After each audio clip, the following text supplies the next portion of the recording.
Share کرو subscribe کرو مہربانی کرو. السلام علیکم ویور کیا حال ہے تیرا ٹھیک ہے.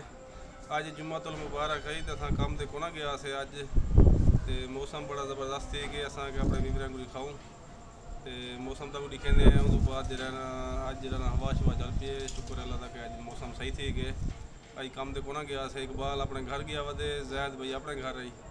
اساں کے چلو اج ویڈیو بنا کے بھیجوں اج اپنے ویوراں کو رحیم یار خان دا موسم دکھاؤں. موسم اج ماشاءاللہ زبردست ہے کہ تک موسم دکھیندے ہیں. ہن ان تو بعد وال تک موسم دکھیندے ہیں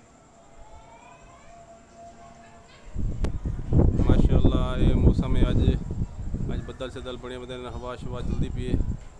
یہ اساں دوجی منزل تے کھڑ کے تے ویو بنے پے ہیں. ماشاءاللہ زبردست ویو بندا پیا. اج بہت اچھا موسم تھی کہ ماشاءاللہ. یہ ہے رحیم یار دا اج ماشاءاللہ اچھا ہوا چلدی پئی ہے.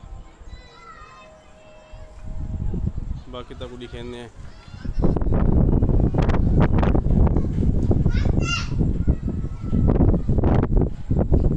یہ ویسے رحیم یار خان دا ویو ماشاءاللہ اج اچھا موسم تھی کہ زبردست موسم تھی کہ ماشاءاللہ الحمدللہ.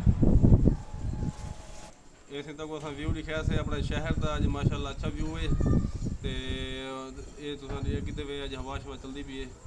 ان دی وجہ کنے اج موسم اچھا تھی کہ باقی سارے چینل کو لائک کیتا کرو سبسکرائب کیتا کرو مہربانی کیتی کرو تے اگلی ویڈیو تک اللہ حافظ.